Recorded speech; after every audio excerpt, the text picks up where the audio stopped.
नमस्कार साथियों, स्वागत है सभी का केडी ऑनलाइन क्लासेज के यूट्यूब चैनल पर। हमारा डिस्कशन चल रहा था चतुर्थ श्रेणी कर्मचारी या वाहन चालक के लिए टॉपिक वाइज एमसीक्यू, जिसके अंदर हम बात कर रहे थे राजस्थान के भूगोल की। उसी के अंदर आज हम बात करेंगे जलवायु। जलवायु पर आधारित क्वेश्चन है, जिसके अंदर पहला क्वेश्चन दे रखा है कि हवा के साथ तापमान में परिवर्तन और वर्षा का होना कहलाता है। हवा के साथ तापमान में परिवर्तन और वर्षा का होना क्या कहलाता है? तो ये कहलाता है ऋतु। ये किसकी परिभाषा है? ऋतु की परिभाषा है। आगे हम बात करें कि पवनों के चलने का सही क्रम है। पवनें किस दिशा से किस दिशा की ओर चलती हैं? तो पवनें हमेशा उच्च दाब से निम्न दाब की ओर चलती हैं। तो उच्च वायु दाब से निम्न वायु दाब की ओर चलती हैं। अगला क्वेश्चन है कि राजस्थान में मानसून का सर्वाधिक ठहराव वाला स्थान है। राजस्थान के अंदर मानसून का सर्वाधिक ठहराव वाला स्थान पूछा है। क्या पूछा है? स्थान, ना कि जिला। तो सर्वाधिक ठहराव वाला स्थान कौन सा है? माउंट आबू। और जिला पूछे तो आपको कमेंट करके बताना है कि जिला कौन सा है। आगे हम बात करें, सामान्यतः राजस्थान को कितने जलवायु क्षेत्रों में विभाजित किया जा सकता है?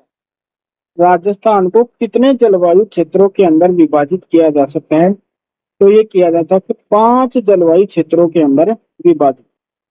आगे हम बात करें, राजस्थान में अति आर्द्र जलवायु वाला जिला कौन सा है? अति आर्द्र जलवायु वाला जिला कौन सा है? तो ये है कौन सा? झालावाड़। कौन सा है? झालावाड़। राजस्थान में किस ऋतु में सर्वाधिक धूल भरी आंधियां चलती हैं? सर्वाधिक धूल भरी आंधियां किस ऋतु के अंदर चलती हैं? तो ये चलती हैं ग्रीष्म ऋतु के अंदर। कौन सी ऋतु में? ग्रीष्म ऋतु के अंदर चलती हैं। आगे हम बात करें, राजस्थान में अधिकांश वर्षा किन पवनों से होती है? राजस्थान के अंदर अधिकांश वर्षा किन पवनों के द्वारा होती है? तो ये होती है दक्षिणी पश्चिमी मानसून के द्वारा। कौन से मानसून के द्वारा? दक्षिणी पश्चिमी मानसून के द्वारा। पश्चिमी राजस्थान में उच्च तापांतर हेतु उत्तरदायी कारण है। पश्चिमी राजस्थान है, उसके अंदर उच्च तापांतर का प्रमुख कारण क्या है? कि वहां क्या है? सर्वाधिक उच्च, वर्ष भर उच्च शुष्क दशाएं होती हैं, वर्षा की कमी होती है, रेत या बालू मिट्टी का होना। ये सभी क्या है? एक उच्च तापांतर होने के कारण है। आगे हम बात करें, निम्नलिखित में से राजस्थान के किस जिले में औसत वार्षिक वर्षा सबसे अधिक होती है? राजस्थान के अंदर औसत वार्षिक वर्षा सबसे अधिक किस जिले के अंदर होती है? तो ये होती है झालावाड़ के। कौन से जिले में? झालावाड़ के अंदर। अगले क्वेश्चन की बात करें, ट्री वार्ता ने दक्षिणी पूर्वी राजस्थान को किस जलवायु प्रदेश में सम्मिलित किया? ट्री वार्ता ने दक्षिणी पूर्वी राजस्थान को किस जलवायु प्रदेश के अंदर विभाजित किया? तो ये किया है किसके अंदर? AW के अंदर। कौन से के अंदर? AW के अंदर। आगे हम बात करें, हार्नवेट जलवायु वर्गीकरण के अनुसार DBW जलवायु प्रदेश में शामिल जिले हैं। कौन से वैज्ञानिक का नाम पूछा है? हार्नवेट के अनुसार DBW जलवायु प्रदेश के अंदर जिले कौन कौन से शामिल हैं? तो ये है हनुमानगढ़, गंगानगर। कौन से जिले हैं? हनुमानगढ़, गंगानगर। आगे हम बात करें, ट्री वार्ता ने राजस्थान की जलवायु का वर्गीकरण कितने भागों में किया? ट्री वार्ता ने राजस्थान के जलवायु वर्गीकरण को कितने भागों में वर्गीकृत किया? 4 भागों में। कितने भागों में? 4 भागों में वर्गीकृत किया। और थानवेट ने भी कितने भागों में? 4 भागों में ही विभाजित किया। आगे हम बात करते हैं, राजस्थान में औसत वार्षिक वर्षा होती, राजस्थान के अंदर औसत वार्षिक वर्षा कितनी होती है? ये होती है 57 सेंटीमीटर। कितनी होती है? 57 सेंटीमीटर। आगे हम बात करें कि राजस्थान में सर्वाधिक दैनिक तापांतर वाला जिला है। राजस्थान के अंदर सर्वाधिक दैनिक तापांतर वाला जिला कौन सा है?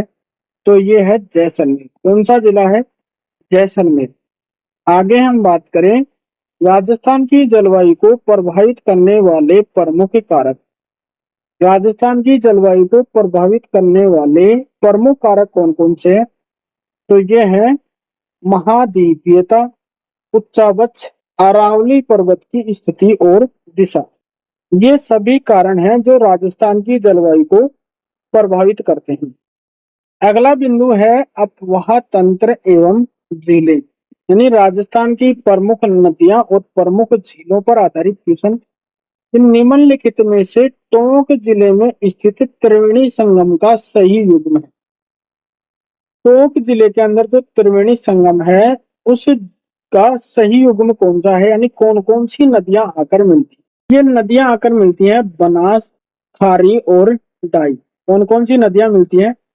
बनास, खारी और डाई नदियां आकर मिलती हैं और त्रिवेणी संगम बनाती हैं। आगे हम बात करें कि सांबर झील को रामसर साइट में कब शामिल किया गया?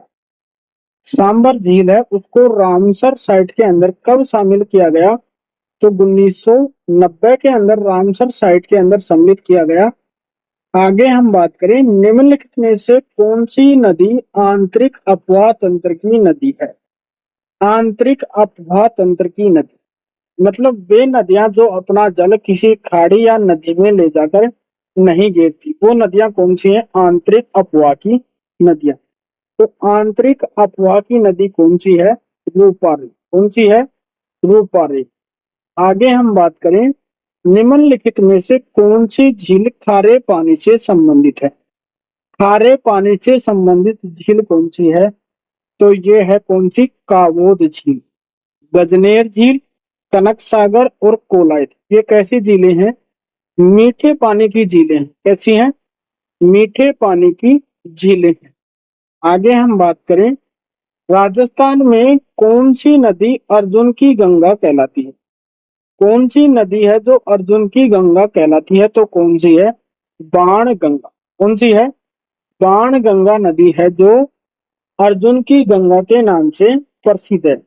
आगे हम बात करें एकमात्र नदी जो नून में दाईं ओर से मिलती। ये क्वेश्चन कई बार पूछा जा चुका है कि एकमात्र नदी जो लूनी में दाईं ओर से मिलती है तो कौन सी है? तो वो है कौन सी? जोजरी। कौन सी नदी है? जोजरी नदी है जो लूनी के अंदर बाईं ओर से मिलती है। आगे हम बात करें कि बेड़च, कोठारी और खारी निम्नलिखित में से किसी नदी की सहायक नदियां हैं?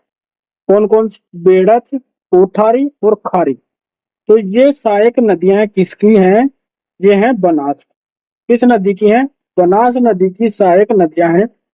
आगे हम बात करें आहड़ या आयड़ नदी उदय सागर झील के किनारे के पश्चात किस नाम से जानी जाती है? आयड़ या आहड़ नदी उदय सागर झील के किनारे में के पश्चात गिरने के पश्चात किस नाम से जानी जाती है? तो ये जानी जाती है बेड़च नदी के नाम से। किस नाम से? बेड़च के नाम से जानी जाती है। आगे हम बात करें निम्नलिखित में से कौन सी नदी आंतरिक प्रवाह तंत्र से संबंधित नहीं है? कौन सी नदी है जो आंतरिक अपवाह तंत्र से संबंधित नहीं है? तो यह है सागी नदी। कौन सी नदी है? सागी नदी। घग्गर, रूपनगढ़ और रूपाले ये कैसी हैं? आंतरिक प्रवाह की नदियां हैं।